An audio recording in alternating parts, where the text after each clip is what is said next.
Good evening, everyone, and welcome to Food for the Souls.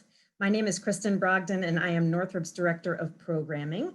Northrop is very excited to host this event as a part of a series of events with Ragamala and their Ragamala-rooted residency in anticipation of the Fires of Varanasi performance happening in May. I'd like to introduce you to a few Zoom features, just in case you're new to the format. We would love it if you would introduce yourselves to us and to each other using the chat feature. And my tip there is to make sure you are using the all panelists and attendees setting so that you're saying hi to everybody. Let us know where you're from. Feel free to converse with each other in the chat. And if you have questions for our guests this evening, you can enter those into the Q&A. It's right next to the chat. So both of those features will usually be at the bottom of your Zoom screen if you're on a laptop. They will be at the top right usually if you are participating on a mobile device. So chat to say hi to each other and Q&A for our guests. And I will bring those audience questions from the Q&A back into the conversation at the end of this evening's event. So now to get us started, I am very excited to introduce our guests from Ragamala this evening. So joining us from the company are Ranee Ramaswamy, Aparna Ramaswamy, and Ashwini Ramaswamy. Thank you so much to all of you for joining us this evening and welcome. Thank you, Kristen. We're so happy to be here. Thanks. So we have been looking forward to this event for a very long time, and we are here with our dear friend, Raghavan Iyer. We had hoped that we would do this event in person. I remember, I think it was a year ago, Raghavan, maybe a little longer, we were in your kitchen watching you cook for us. What a tremendous honor that was. So we were hoping it would be a similar event, but we all do what we have to do. I want to say how fortunate we are to have someone who's written, I think it's 6 award-winning cookbooks, maybe more. Six, soon to be 7th one. So amazing. And you are a James Beard Award winner, an Emmy Award winner, and you've been featured in newspapers and magazines all over the world and around the country. And we are so fortunate to be friends, such longtime friends, and now to be colleagues in this conversation. So welcome, Raghavan. Oh, thanks for the opportunity. And I've seen you two girls, when you were toddlers just about, and to see how you've blossomed and your company and everything that you do is really beautiful to watch. So thank you for the opportunity. Thank you. Raghavan, we have so many things in common. We come from similar backgrounds. We migrated to Minnesota almost same time. We both work in art forms that are based in India, and we work in making them accessible to all, not just to our people. And we talk about traditions, family, and food. And I would love for you to share some of your stories with our guests today. Yeah, I was just thinking, and it probably dates me and tells you how old I am. But I came here when I was 21, and that was 38 years ago. And just to see, how things have changed. And I think, Ranee, you may very well relate to this, or maybe not. When I first, I graduated from Michigan State University, and initially, when I first came, I came to Minnesota, and I was at a small town southwest of Minnesota called Marshall, and I was there for 2 years, and that's where I met my partner, Terry. So I've known him for 38 years. And I've always said, I've learned to cook the Indian way in a foreign land because I was the youngest male child of a large family. I had no desire or interest or, to go to the kitchen. And it's like, why would I, right?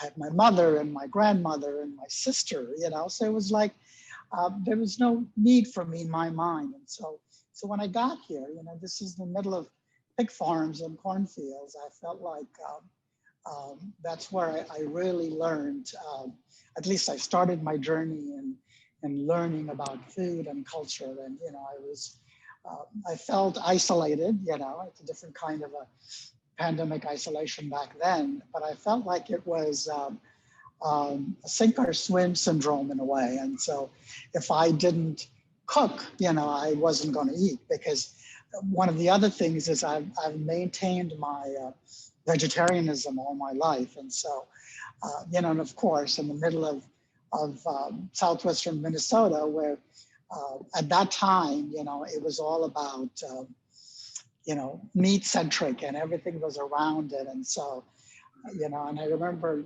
when I left, my sister, who's a physician, she's the oldest in the family and I'm the youngest. And in fact, she was doing a residency in OBGYN and she delivered me when I was born. And so she always said, you know, I mean, you should learn how to cook. And I thought, oh, you know, if you guys could do it, I could do it, you know. And so that was an eye-opening experience. And so, and I talk about it in one of my books where I say, you know, my first exposure and foray into cooking was, you know, I had to walk across a cornfield, literally across a cornfield, to get to the only grocery store that was close to campus. And so it was a small grocery store called Red Owl. And, you know, and that was my first time I ever left India. And the first time, you know, you get plopped into the middle of nowhere. And I remember going to the grocery store, and it was such an eye-opening experience. And, you know, it was something that I didn't know where to go and what to do and, you know, what to look for. And I remember, you know, just going down the aisles and, you know, the only thing I recognized were like some of the produce. You know, I grew up with potatoes, obviously being one of them, and onions and tomatoes. And, you know, back then, forget about cilantro. I mean, that was even, you know, nobody even knew what that was. And so, but I remember going down the spice aisle and I thought, you know, I mean, I need something to cook with, right? And so I looked around and I saw this this green can with a brand name Durkee, and it said curry powder, you know. And so, and I was reading it and I thought, oh, wow, this is going to transport me back to India, you know. And it's like, I could do it at the drop of a hat. And so I came back to my dorm and, you know, I was on a kitchen.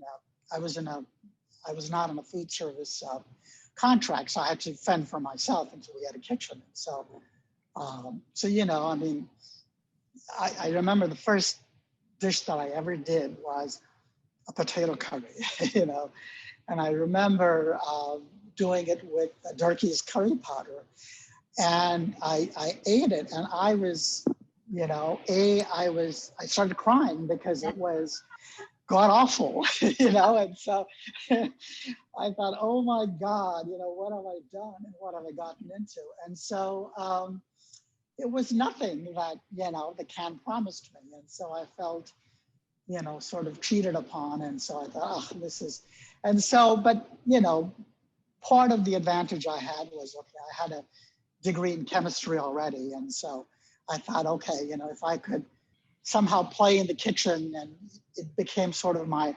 laboratory in some ways. And so I started eventually, you know, putting things together, and slowly, you know, I felt like it's something that I could stomach my own cooking. So it was a learning experience. And so I've always said, and I see that so much what you guys do is the parallel of when I think, you know, there's nothing more for me to, you know, think about or do that can excel me in what, you know, or challenge me in ways that I feel like, how can I challenge myself? Because I'm also, you know, when I write books and when I create recipes, I always like each book to be different. I don't want it to be something that anybody else has done before. And I don't want it to sort of, you know, duplicate my own process and my thinking, because I felt like,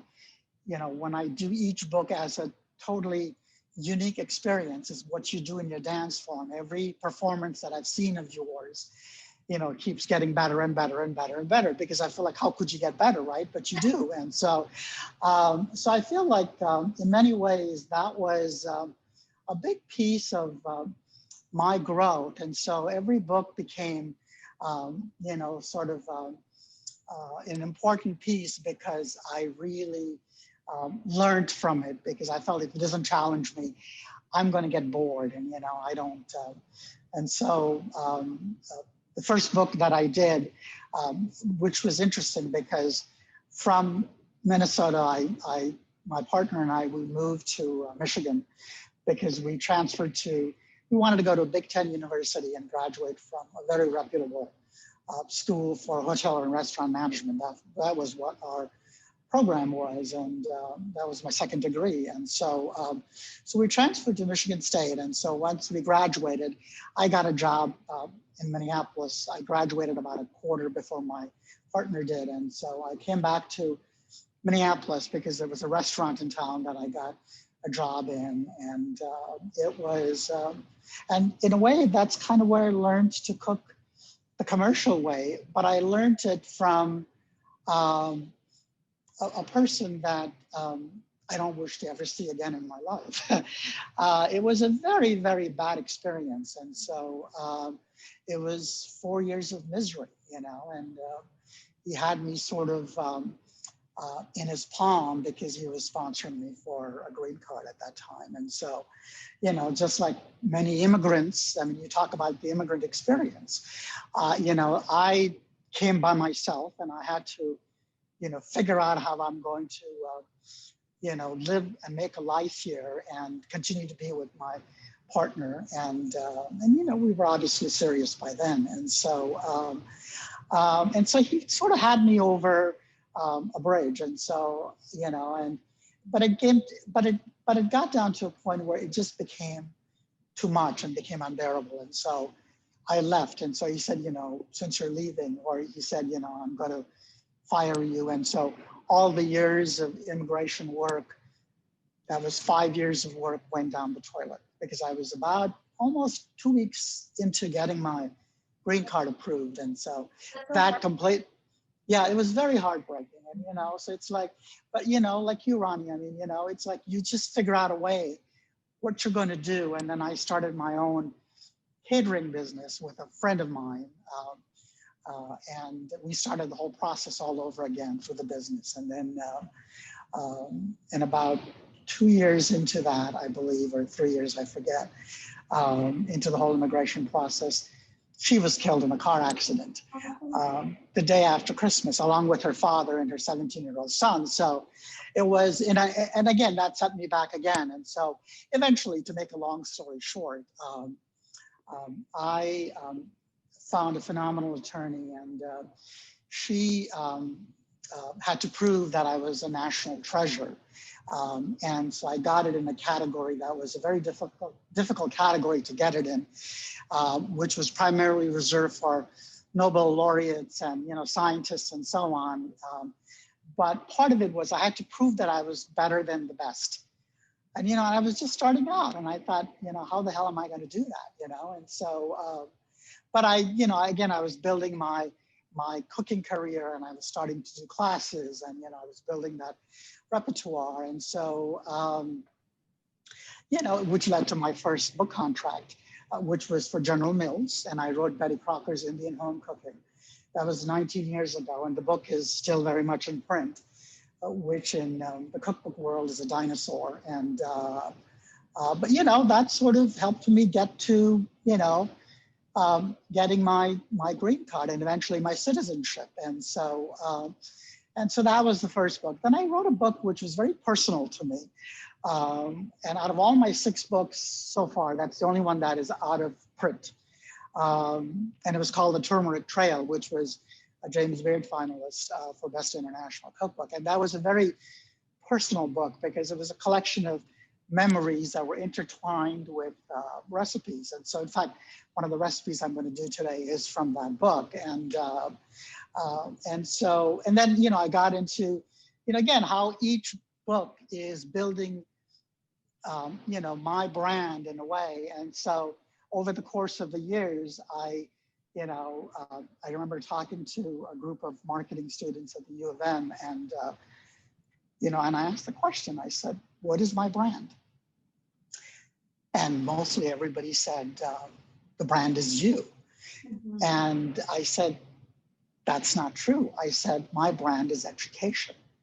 So everything that I've done, my teaching, my writing, the books, the television, all of it hinges on the fact that I am educating my audience, which is what you guys do so brilliantly well, which is what Lully does so beautifully well. I mean, you see her perform on stage, and she literally, she's flowing in the air, and so, but the way she conveys what she's doing, and the way you guys convey what you guys do, it is about educating your audience, which is, I think, a big piece of what I hope, and I feel like that is what my legacy is leaving behind, is the idea of education, and that's what I think bridges the gap. And so, if you haven't garnered by now, I mean, immigration is such a close topic to me, and it's my heart and soul. And so I feel like, that's,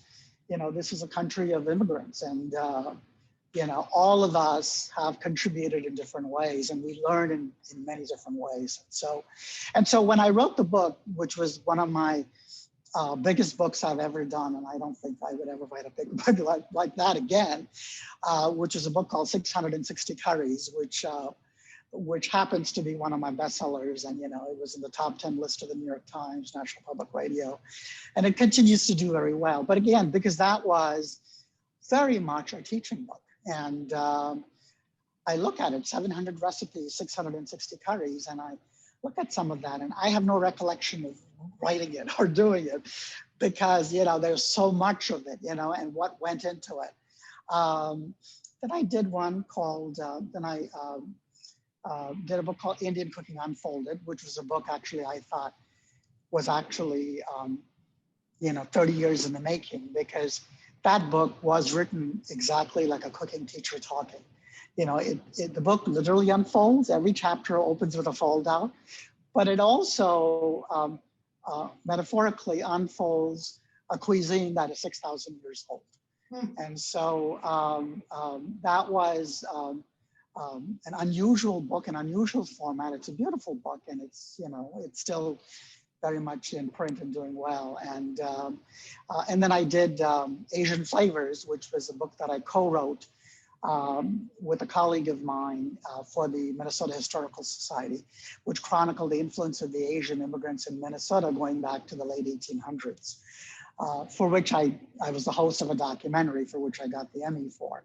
That was, again, very historical and very different. But not, by then I was getting into more of the research end of things, and I was really getting into, finding out, because going back 38 years ago, I didn't really want anything to do with my upbringing and my culture, because it's almost like I was embarrassed. I didn't want to project my Indianness, and but the older I got, I embraced it more and more, and now it's just totally the opposite. Now it's like, okay, I could see my career and my life sort of within these boundaries of being who I am and where I came from.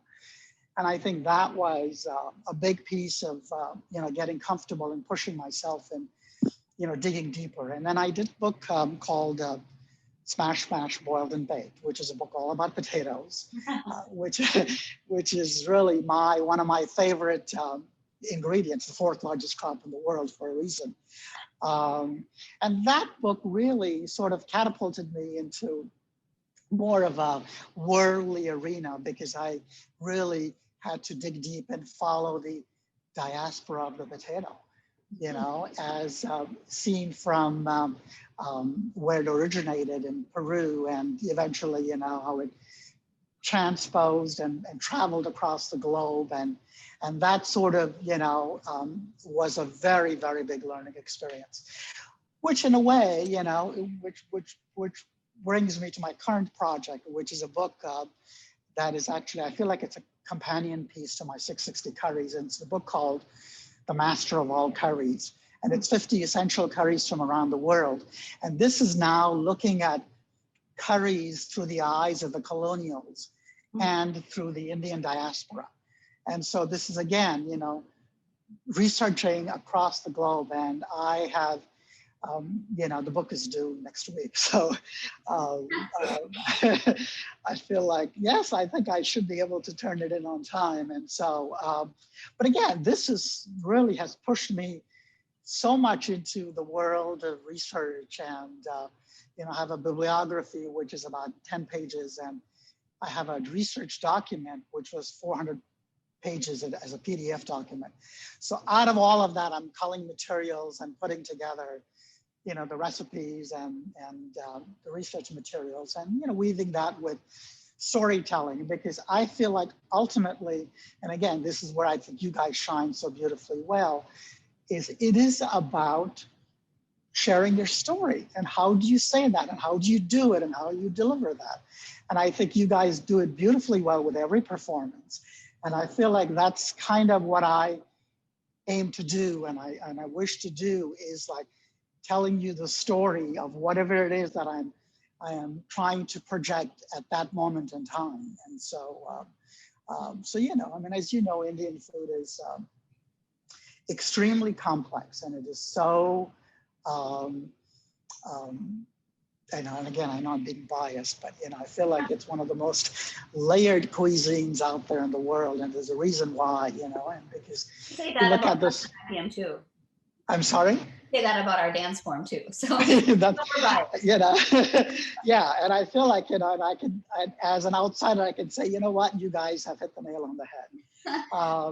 And so with so I look at food really as the focal point in conveying, just as the way you do Bharatanatyam, you convey different stories and different aspects of lives that are intertwined with your dance form. And so I look at what I do intertwined with food, because everything is about food, because food to me is the window to a culture.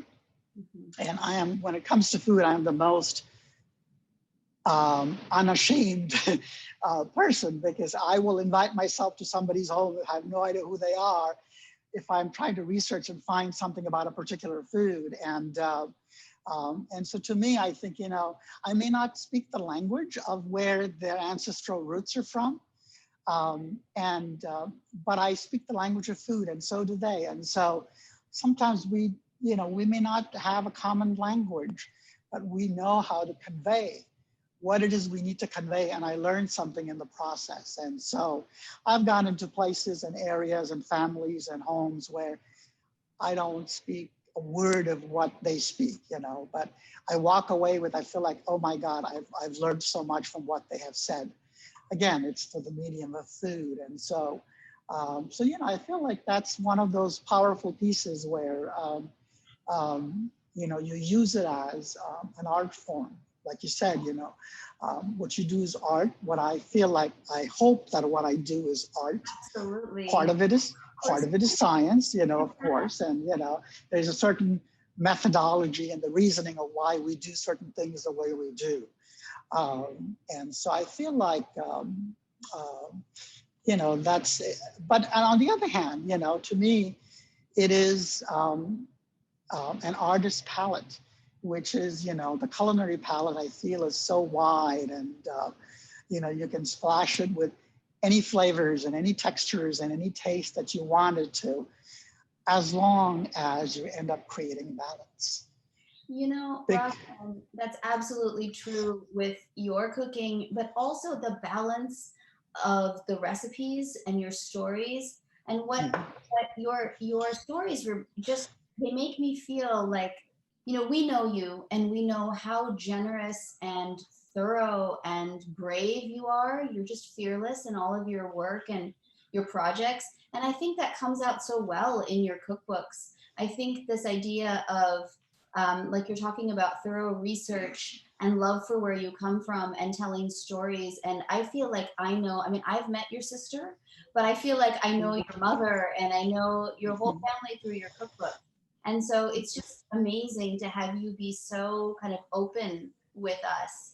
And that's definitely what we hope to do through our work, is that people know us, our perspective, our aesthetic, but also where we come from and the lineage we come from.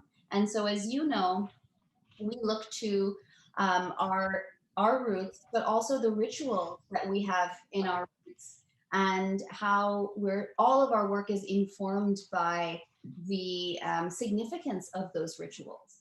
And so that's one of the reasons why. So our newest project, Fires of Varanasi, we are looking at this interdependence, this interconnectedness between life and death in Hindu culture, and the rituals that we all have. I mean, food as ritual throughout our lives and throughout all of these stages, like you're talking about. And we really wanted to talk to you. You've done so much kind of writing and ruminating on this idea of Shraddham and food rituals around funerary rituals. And I'd love to hear more. I know Ranee wants to jump in and talk to you, So, you know, the closest I have come to death rituals and food is when my father passed about 4 years ago. And I was there and attended the 10 to 13-day ceremony after his death. And the rituals were a combination of ritual, prayer, and food offerings. And I came out with a deep feeling of confidence that my father was with his ancestors. And I also followed your Facebook posts when your brother-in-law passed away. You had phenomenal spiritual and artistic writing of what went on on those days, with lovely photographs to accompany them. It was a spiritual mapping of our cultural traditions. Can you talk more about that? And, you know, it goes so well with the production that we are doing, Fires of Yes, I would be happy to. I mean, you know, Varanasi happens to be one of my most favorite cities in India. When I used to do food and cultural tours, which is sort of kaput at the moment, I used to always end my tour with Varanasi as being my final destination. I've been there so many times, and it's a powerful city, and you know, that's where people, ultimately Hindus I'm talking about, particularly, they hope to die or get cremated along the banks of the Ganges, because then you're really destined to attain release from the cycle of life and death. And so the whole goal is to get released from this reincarnation and born again thing. And so that's the ultimate goal. So the city has such an ethereal quality to it. And I often do a night tour and I do a morning sunrise tour along the Ganges, just so that people can feel the difference between the two. Because at nighttime, all you really see are the two ghats, the steps that lead down into the river, where funeral pyres are being lit. And that's one of the only cities, there's another city in India, but that was one of the two cities in India where Hindus can cremate 24 hours a day. Because as you know, in Hinduism, after sunset, there is no cremation happening. And so, if you die in the evening, then you're going to wait till the next day to be cremated. If you die in the morning, it's going to be right away. There's no embalming or anything. And so if you bear with me, it'll probably take me about 8 minutes or so tops. Before I started working on the Master of All Curries, I was actually starting to think about writing a memoir. And so one of the chapters that I wrote, and of course the memoir now is on hold because I need to finish this. And so, but one of the chapters that I wrote was a chapter about, you saw what I talked about when my brother-in-law passed away, which was probably about a year ago now, actually. But when I wrote the chapter, it was written way back in the 70s when I was 16 years old, when my father passed away. And that was a powerful experience because, as you know, when you lost your dad, I mean, it's like a good part of your world just collapses, And so I'm going to read you what I wrote that walks you through those 13 days, but it's intertwined with my father's death. And so I'm not going to read everything that happened before and when he died, but I'm going to pick it up actually from the moment when his body is being cremated on the pyres. Again, you think about Varanasi, you know, that's kind of what they do, right? Everything is in your face and there's no hiding it. You talk about a culture that you look at death in such close proximity that you have no other way but to come to terms with it and to figure out, you know, how, and then in a way there's a sense of, you know, you come to the other side and you realize, okay, I've gone through it and it's life anew, you know? And so I'm going to read you what I wrote. And so, and again, look at it as bedtime story, but it may be dark at some times, but nonetheless, it gives you an idea. So this is when, you know, when we are returning. And so, and I'm picking it up from where I'm starting from there. I turned for one last look as we, the men and his family, walked away from burning pyre. I briefly glimpsed at Appa's dark flesh, seemingly reddened in anger for losing life, yet perhaps glowing with joy for life after. The 13-day journey had begun, his soul now rejuvenated upon release from a diseased body. We returned home to wash off the stench of smoke in the same bathroom that just hours before had witnessed a dead man's death. The only guidance we could provide was a small cotton wick dipped in unrefined sesame oil, which we kept lit to sustain the eternal flame. Now childless, Akka, my grandmother, sat on the floor in the room where Appa, my father, had slept, her body reverting to the dizzying rocking. The shadow cast from the flame was warped with pity as it glowed and blanketed her frail 82-year-old body. It was unfair that Appa had died when he was the one who should have remained alive to light her funeral pyre. She grieved for a son who had protected her from an abusive husband, a son who had loved her unconditionally, a son she could not save from the cancer's wrath. No food was prepared in our kitchen for 3 days. It came from neighbors and relatives, meals that are consumed with guilty hunger as our neighbor at our neighbor's dining room. 3 days after Appa's death, the cooking fires were lit again. The women roasted and ground spice blends they never used in everyday dishes. Split and hulled green lentils took the place of yellow sweet peas and black lentils. Soon the air, soon the air was filled with the sweetness of toasted white sesame seed, pungent peppercorns, nutty toasted grains of raw rice, and fresh curry leaves. Appa's soul wandered for 9 days looking for every excuse to stay back in this world. The only sustenance we could provide was our darkened misery and 2 rice balls, which we kept out on the veranda, the same insipid rice balls mottled with black sesame seeds. The Vadiars came on the 10th day, stringing along their rituals and their Sanskrit verses. They offered the soul an elaborate meal without salt. The soul, now angry at the tasteless food, hungry from the 9 days of near starvation, was nudged to consider joining its ancestors as the sacraments and Sanskrit doggerels filled the soul and our lives with purpose. The 11th day, a single priest arrived, symbolizing my father, and cooked his own meal in our kitchen with ingredients we furnished him, nurturing his body and the restless soul for one last satisfying meal. He ate with his back to us, never seeing our faces, taking all leftovers wrapped in banana leaves. Turmeric, an everyday ingredient in our Tamilian kitchen, but also a symbol of Amma's marriage, was now notably absent. The dried rhizome was used instead in the funeral ceremonies, along with dry rice husks, sweet-smelling sun-dried dung cakes, ghee and sprigs of tulsi, the aromatic sharp-edged leaves of holy basil. From the dining room floor, the flames of Agni rose in blackened, eye-burning wisps from the dung cakes and rice husks fueled by clarified butter. 3 priests sat around the fire, one representing my father's soul, the second his father, and the third his grandfather. The priest representing my father's soul was handed an umbrella, slippers, a hand fan, a bell to symbolize a cow, a water urn, pepper-spiked buttermilk, and cloyingly sweet jaggery, essential gear and sustenance for the spirited one-way passage to life after. At this juncture, my mother was brought into the ceremonial circle, aware of the impending actions.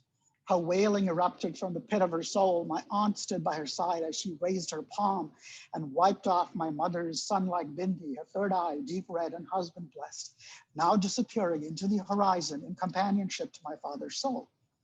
Her Mangal Sutra, 22-karat gold amulet that hung around her wheat-skinned neck at the end of a turmeric-stained thread, tied by her husband during their marriage, was yanked and handed over to the priest. Her bangles were removed one at a time, stripping her of her marital dignity. She stood her ground, short and defeated, simply dressed in a plain-colored sari, all alone, disrobed of her wifely robe, Agni's flames continuing to smolder with sorrowful shame.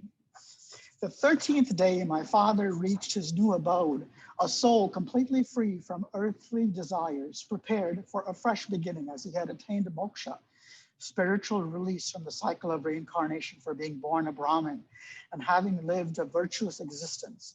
Friends and family stopped by as we dressed in new clothes and welcomed them with a feast normally served during weddings and joyous occasions. I sat cross-legged on the same spot as the priest who had represented my father just 2 days back. The cool floor offered no comfort for the sorrow, but the green scent of the banana leaf in front of me and a sprinkle of holy water to wipe its shiny, leathery surface caused a rumble in my belly. The drizzle of clarified butter on one corner of the leaf ritually purified it. An array of snacks and condiments dotted the top half of the leaf. Fresh fried plantain chips, candied with ginger, candied with jaggery, minced fresh turmeric pickled with ground red pepper and roasted mustard seeds, pigeon pea fritters studded with yellow split peas, fresh curry leaves and dried red chilies, and a small mound of coarse sea salt.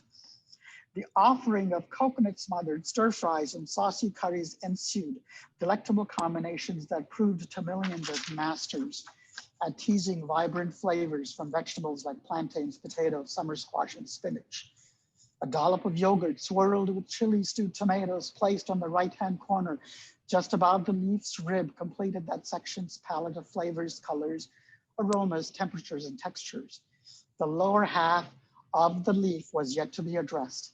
Within seconds, the heap of perfectly cooked steaming kernels of white rice took center stage, a cavern on its top, volcano-like, an ideal home for stewed pigeon peas yellowed with turmeric and a liberal sauce of clarified butter. A spoonful of pal paisam, the same treat that populated our palates at birthdays, pooled on the lower right corner of the leaf, a prelude to the final course. The sweetened house condensed milk blanketing creamy rice promised a comforting finish. A delectable tamarind-based stew of seasonal root vegetables, sambar redolent with roasted red chilies, legumes, coconut, and coriander, poured over the same pigeon pea smothered rice, completed the mélange as my eager fingers of the right hand channeled it all into my mouth, momentarily assuaging the ache in my teenage heart. My father's soul now reached his destination, perhaps taking solace that the loved ones he left behind were satiated with his lingering love, familial gatherings, and nurturing foods. The 13 days of mourning, remembrance, and rebirth were orchestrated to bring peace around my father's physical death and exult in his life after. At times, when I question if it did, the flavors of that meal pepper my own soul and squelch all doubts, knowing full well that it too shall make that one-way voyage with equal consolation.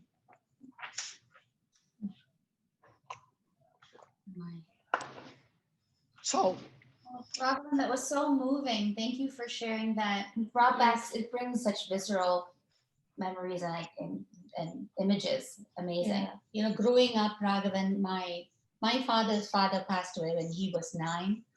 And until he came to the United States, which was 10 years ago, he did the yearly rituals of Shraddham of his father.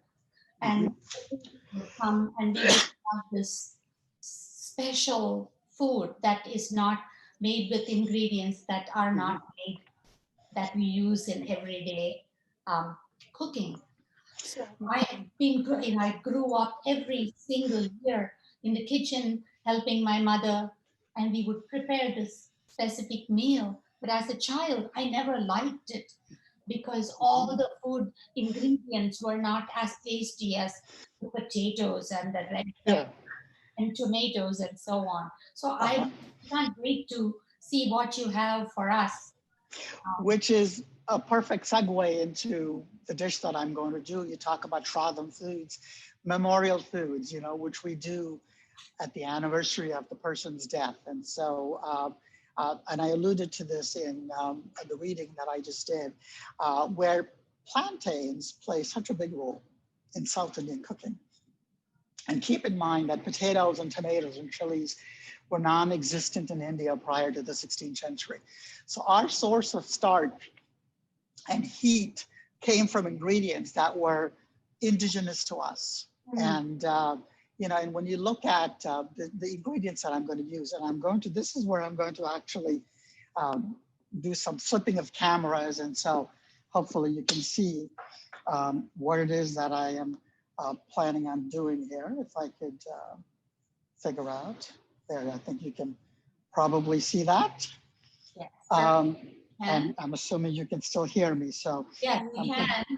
oh, good, good. So what you're seeing in here is, you know, plantains, which is, there's so many varieties of bananas and stuff. And so this is, when you're buying plantains, you want to buy plantains that are rock hard and they're solid, and, you know, you can't, they're not ripe. And once they're ripe, then it's like, you don't want to get that, right? So you want to go ahead, and I'll show you the best way to cut open a plantain, you know, and people always struggle with it, but you lop off the ends of it, you know, and oftentimes I will then go ahead and cut it in half. And so one of the things that you're going to see me do is, you know, if I take a paring knife, and you can see the skin is so thick, right? So I am actually going about almost a ½ inch deep into the skin and part of the fruit. And so with my fingers, you can see how it just pops right out.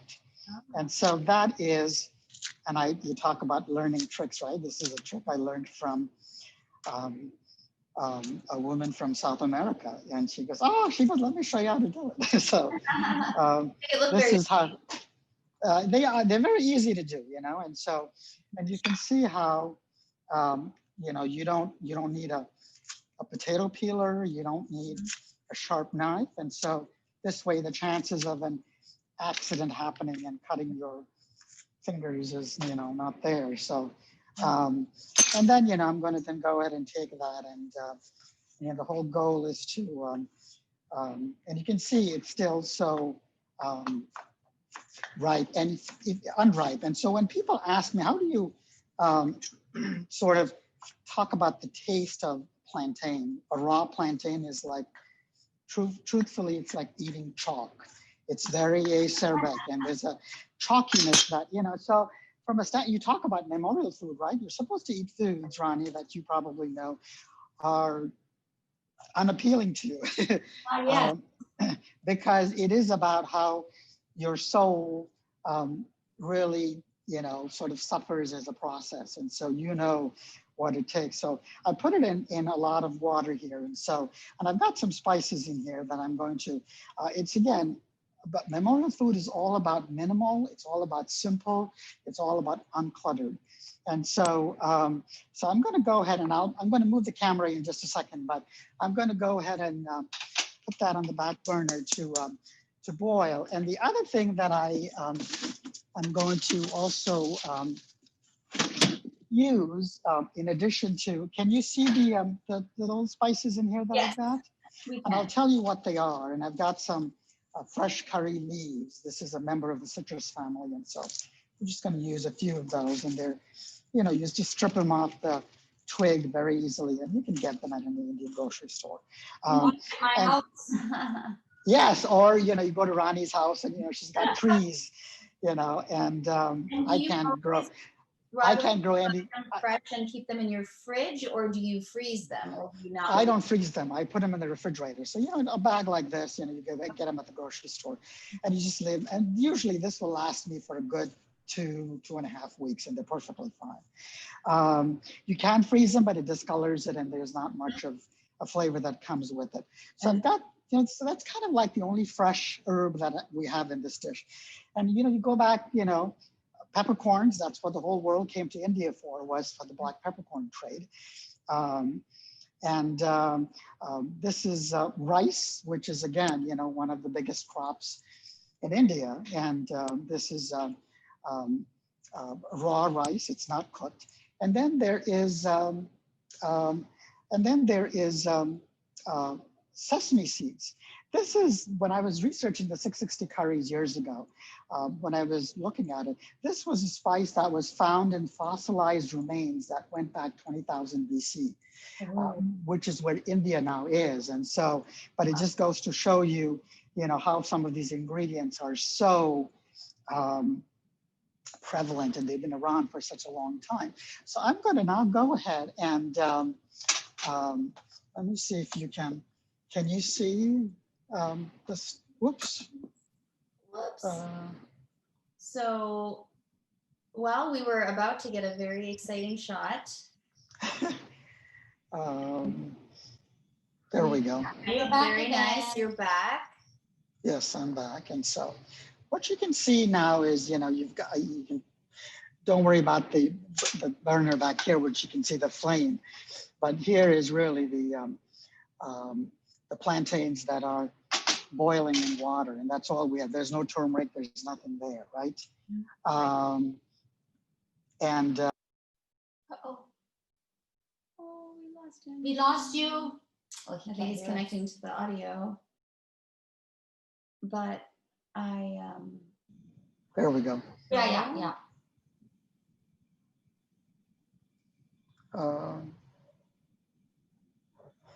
Okay, sorry, I won't touch that again. And then here, I'm going to go ahead and now turn on the front burner, and I've got a dry skillet here going. And the 3 ingredients that we took, I'm going to go ahead and just toast those. You want your pan hot. And, people always ask, what kind of cookware do I like to use? And so, heavy bottom pans are good. I'm a big fan of cast iron skillets and pans because the heat transfer and the retention is so amazing. And so here, when I'm looking at the heat, I'm doing it on a medium-high heat level. And you can see as I hold this close to the pan, I'm going to add all those 3 ingredients, which I had earlier, which was the black peppercorns, the sesame seeds, and the rice. And, one of the things I talk about with food is, especially with spices, is the ability to extract 8 flavors from any given spice, depending on what you do with them. And, looking at peppercorns, for instance, which is what we're using, or sesame seeds for that matter. If it's raw as is, it's 1 flavor, ground raw, 2nd flavor, dry toasted, left in the seed form, 3rd flavor, ground after has been dry toasted, 4th flavor. Sauteed in some kind of a fat, left in the seed form, flavor number 5, ground after has been sauteed, flavor number 6, soaked in a liquid, used in the seed form, flavor number 7, and then when it's ground after it's been soaked in that liquid, you get flavor number 8. And these are not subtleties I talk about. These are very, very distinct flavors that are poles apart. And so that's why, I'm not a big fan of just buying pre-ground spices.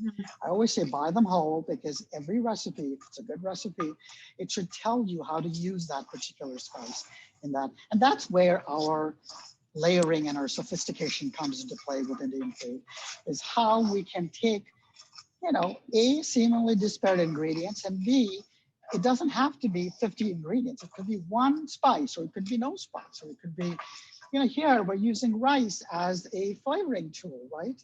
I mean, it's playing the role of a spice. It's not how you conventionally think about eating rice. And so here you can see the rice starting to turn light brown, and the sesame seeds will start to turn light brown as well. And so there's enough oil in the sesame seed that gets released, so you get this sort of a glistening look to it when you're done with it. And I've always said, the aroma is a dead giveaway when it comes to cooking, because it can tell you what it smells like and what it looks like. And so here I've got, I don't know if you can see, but the color contrast is not the best, but you can see there's a light brown that's happening. And so I'm going to let that cool off a little bit, and then I'm going to grind it in a spice grinder. But in the meantime, I'm going to take a little bit of clarified butter, because again, keep in mind that this is what we use in a lot of our rituals, right? When a person's body is burning, they actually anoint it with a lot of clarified butter, because A, it's pure fat, and B, it's also considered a symbol of purity. And so I've got the ghee that I've added to here. And then to this, I'm going to add mustard seeds. These are black mustard seeds. And again, this is, I should probably turn the heat on because that will help.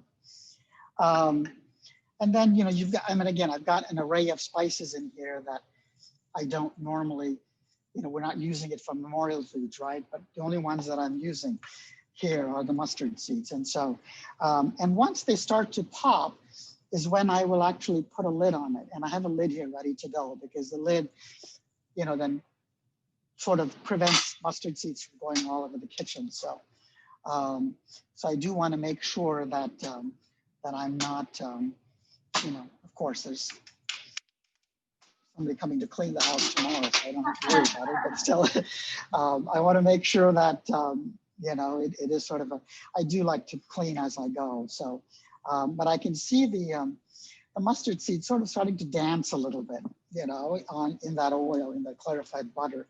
And the aroma is also, and once it starts to pop, I don't know if you can hear this, but it gets more intense. It's like popcorn.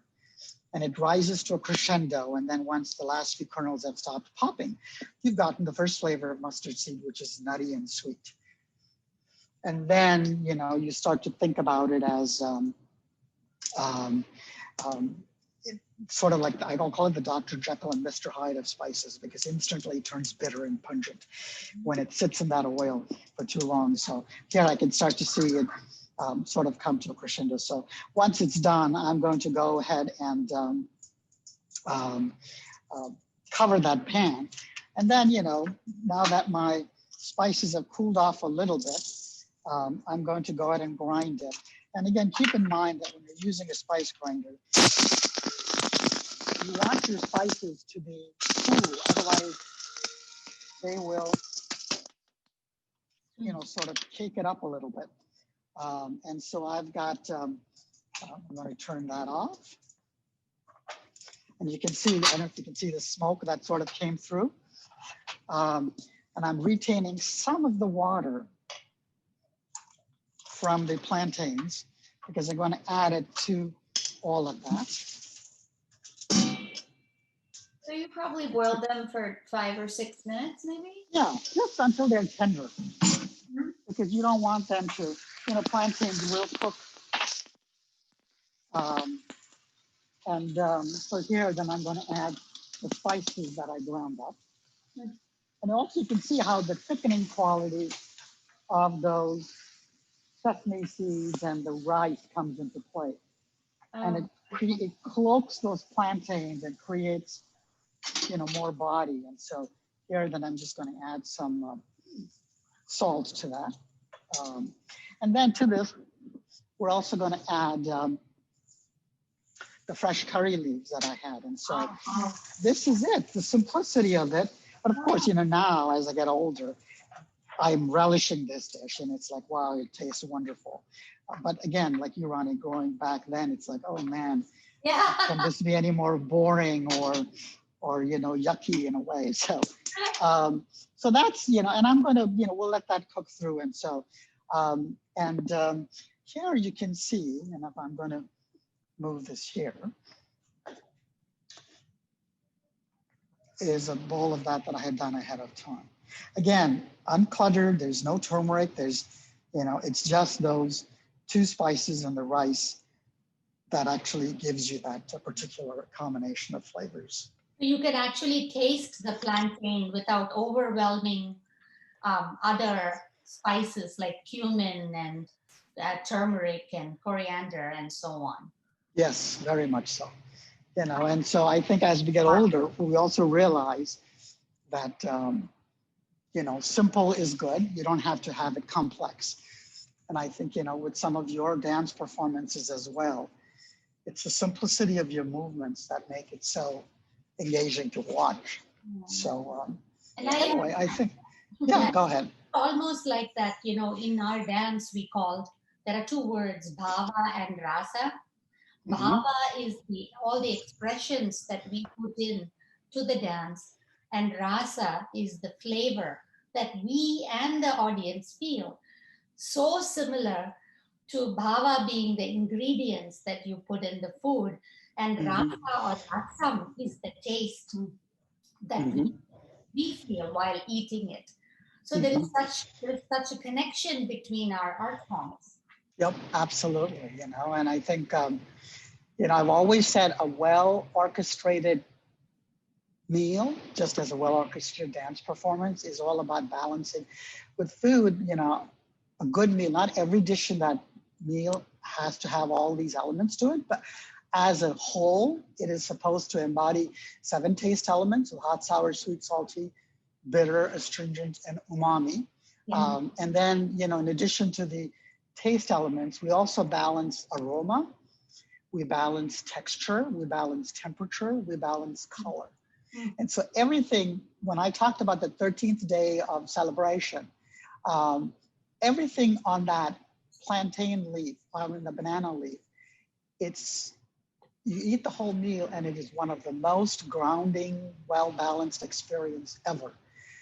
Because, when people say, Indian food is all about curry powders and boring, bland, and they all look the same. And I thought, oh my God, you haven't really had good Indian food, have you? So it is about engaging all of those elements. And I think, it's what leaves your palate satiated, and it leaves you, satisfied. And so in many ways, you talk about, going back to the person's death, after that, you're mourning that person for so long that when it actually comes time to celebrate that person's ultimate journey, you feel like you have forced yourself to reconcile with the whole concept of dying, which is so different. Again, maybe I'm being a little bold in saying that you don't find that as common in Western cultures, where but I think just the whole visceral element of it all, I think is so much more powerful. The moment the person dies, he or she is put on that floor, bare floor, and you are forced to see that right from the get-go until the person is cremated and you go later on to pick up the ashes. So I feel like, from a standpoint of experience, it is one of the most complete experiences, and it sort of rubs your face into that nonstop for all that time period. And then you're like, finally, you're ready to move on. So I agree totally. As I had just mentioned, having experienced the same rituals and the final 13th day ritual, it definitely felt like my father was somewhere where I can be happy. He's not alone. Because they talk you through. Hinduism is a ritual of gestures and symbols. And it is really a beautiful experience. And when we had that talk with Pico Iyer, he was talking about Varanasi, and that was similar talk about how death is at the same time. The city has exuberantly, it's a happy, joyful city, but at the same time, there is the funeral fire burning. It's life and death at the same time. Which I think is exactly, you hit the nail on the head. It is about, that seamless cycle. And that's why when I do the night tour along the Ganges, it's seeing death. But you go pre-dawn or pre-sunrise and you see life at its ultimate ritual. People are bathing, they are washing clothes, they're doing everything that one would associate with life. And so that's why I think, Varanasi is so special. And so I feel like, it is the perfect spot for sort of a seamless cycle of life and death. We should go there once this pandemic is over. Yes.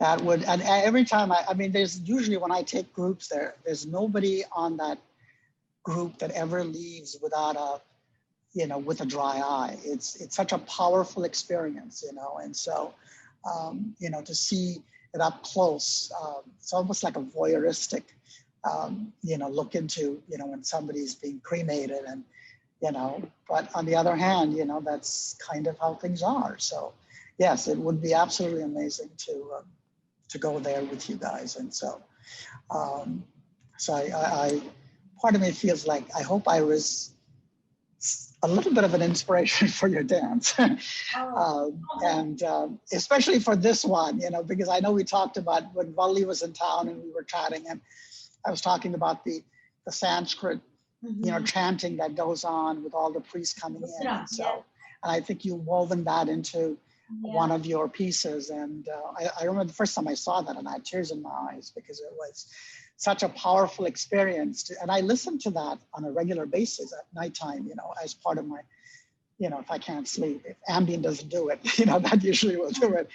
And so it is, I think it is a powerful piece that is so within our bones that, Exactly. And Raghavan, when we were listening to that music, we were so drawn to it because it's so powerful.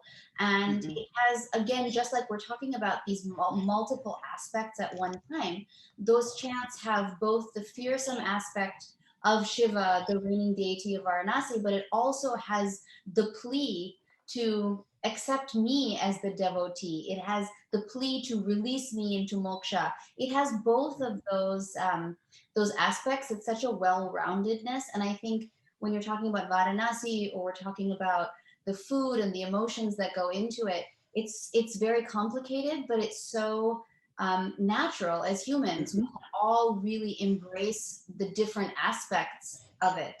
And that's one of the ideas behind this production for us, and why your description, your talk with us today is not just about food, but your story is so powerful. What you read was so powerful. I felt like, we were there in the room with you, and it's just very open. And that's what we hope that this production is too, that we are sharing where we come from in our story, but hopefully people will see what they want and what they hope, and feel what they want from that.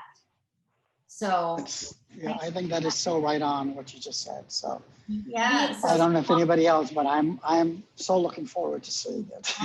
Thank you, Kristen, for making it possible. Yes. Well, Thank you for the reintroduction. So I'm coming back into the conversation both because I'm really excited about the production, and I would love to join you on a trip to Varanasi, but I also have some questions from folks in the Q&A. So the first one that I will ask is from Raghavan, your friend Godan Nambudiripad, who says, can you explain what you did at the Minnesota History Center, addressing how Western and Indian approaches differ, etc. So can you tell us a little bit about your work at the Minnesota History Center? That was primarily related to the book that I co-wrote, which chronicled the influence of Asian immigrants. And you're talking in 40-some countries from Asia, right? Their sort of convergence into Minnesota and how they shaped the culinary world in ways that, we take for granted. And so that's what my project was. With that. But I think also at some point, a few years later, I think there was a big display and an exhibit about Indian immigrants in Minnesota. And so I think the Minnesota Historical Society had actually done a big display and information about that. And I was, I think they had me as one of the food people there. So, so that was kind of my, I guess, relationship with the Historical Society. So, but again, I feel like it's an important relationship because, like the Ramaswamys. I feel like, Minnesota is home, which is interesting. I mean, I've been here more than half my life. But when I go to India, I still say I'm going home. Yeah. I think there's a certain connection there that no matter how much your adopted land will help you, get not over it, but, help you adjust and accommodate to your new home. I feel like ultimately your home is where your heart is in many ways. So yeah, that was my relationship with the Historical Society. And I love what they do. And I feel like they're such a big, strong voice in maintaining that component about showcasing the immigrant experience and what shapes Minnesota historically and even now. So if you haven't been to that place, I would strongly recommend you go if they're open, and opening for during these times, but it's certainly worth an experience there. So. Thank you. We have another question from Jenny Swanson. She says that she saw you, Raghavan, drinking out of a handmade cup. Do you think food tastes better when eaten or drunk from a handmade vessel? Absolutely, yes. And this is actually, and I'm going to brag a little bit about my dear friend Richard Brezhnehan, who has the largest natural wood burning kiln in North America. And he's up at St. John's University. He's the potter, resident potter there. PBS has done some Emmy-winning documentary on his work as well. He's a very, very close friend. In fact, his middle daughter was the one who really put together the research for my most current book. She was an archivist at NPR, and now she's freelancing in many ways. But anyway, so he lives out there in Avon, Minnesota. And over the years, my Betty Crocker book that I did was my first book, but also we actually had commissioned a lot of his pottery pieces to photograph the food on.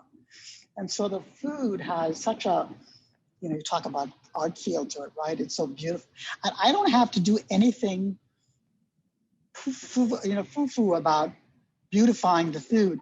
The pottery and everything that is served on speaks for itself. And so it's such a natural background. So yes, I do feel like, when I'm drinking out of this cup and the clay and the lips that come together, there's a much different experience altogether. I feel like you're more connected to earth, but you appreciate, and there's a textural quality to that. And so if you think about it, go to Varanasi, for instance, and when you're going down to the Ganges River, you'll see these vendors selling hot chai in the morning, and they're usually done. They serve it to you in these little clay pots that they only use it one time. And so once you drink out of it, you throw it on the ground and it breaks, and it's like it gets recycled. And so the experience of eating and drinking out of handmade things, I think is, I stopped, using glassware and china and stuff like that, because I remember years ago when I met Richard, one of the things he said, do you want to be remembered when you die by the plasticware and the plastic glasses that you drank out of and ate out of? Or would you be remembered, or would you want to be remembered by the beauty of all of these? And it's like, hello, yeah, of course, I do want to be remembered with all. So since then, and over the years, I've been very lucky. I have gotten a lot of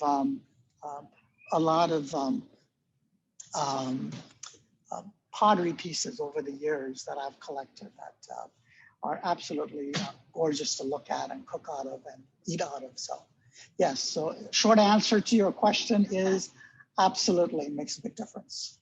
So Jenny is a beautiful ceramics artist who lives in Hanover, New Hampshire, and we went to Dartmouth. And okay. She led a class and a group of students to make the small diyas, the clay holders of the lamps that they place in the Ganga River in Varanasi. Mm-hmm. We were making a large-scale visual art installation. Mm-hmm. So we worked with Jenny to make these 100 ceramic vessels. Wow. And so that's how we met her. And we drink tea out of beautiful mugs that she made for us as a gift. So I have a feeling she probably knows Richard's work, you know. She does. She actually was. We were talking about. She was talking about him, and we were talking because you had, I think, posted on Facebook about visiting him and seeing him. So we had that in common, and so nice to see everybody, even though we can't see them in person. But now we're all convening here. So many connections. The connections are strong. So absolutely. Well, I want to wrap up with one final question, which is a short question, but might turn out to have a complicated answer. Why do hot climates have the spiciest food? That's from another. Actually, a simple answer to that, because it's when you're eating something hot. And thank you for saying hot and not saying spicy, because those are two different things. Spicy to me is a world of spices and flavors and aromas. And when you're saying, people say, oh, I don't like it spicy, what they really want to say is, I don't like it hot. But the premise of eating hot foods is, you think about the world of Ayurveda, which is a branch of medicine that's practiced in India that is intertwined with food being a healing aspect. And so oftentimes hot foods also get your blood flowing much faster and quicker. And then also, you start to sweat a little bit too when, in hot climates. And oftentimes when it's, 95 degrees outside and hot and humid, and you're sweating, that little breeze that goes by actually cools your body temperature down. And so there is a method to the madness for, why we tend to eat foods hot in especially warm climates. So that is the big, in a nutshell, that's the reason I think why we tend to. And I love the flavors of heat. Unfortunately, as I get older, and I'm going through some medical therapies at the moment, and so my tolerance for heat has gone down, which is a biggest slap in my face, because it's like, how could you? This is what I love and what I crave, and if I can't tolerate it, it is so unfair. So I always feel like, okay, after 38 years, I've finally been bitten by the Norwegian bug. So, but yeah, so that's one of the reasons why. So. Well, I am so grateful to all four of you for being here with us today, to the Ramaswamys, Ranee, Aparna, and Ashwini for bringing all of us together, to Raghavan for sharing both your cooking and also your incredibly personal and beautiful story. So thank you so much to all four of you, and thank you to our audience for joining us tonight. Thanks, Fahad. Thanks. I'm just like mesmerized. I even forgot that we were not in the same kitchen. Thank you for it. It's lovely. Well, thank you. Thank you, Raghavan. Raghavan, thank you. I hope that we can meet in person soon. Yes, I hope so too. So we will definitely yearn for that day soon. So thanks for the opportunity, and thank you, Northrop, for making this happen as well. I appreciate that. Kristen will be invited along. Yes. Thank you. Thank you very much. So yeah, hopefully we will all be able to be together in the theater in April and May to actually get to see Fires of Varanasi. So we hope that you will visit Northrop's website at northrop.umn.edu and Ragamala's website at ragamala.org to get more information about the upcoming performances and all of the events that we have planned between now and those performances in May. Thank you all so much for joining us this evening, and have a wonderful night. We'll hopefully see you all again soon. Thanks. Thank you. Yeah.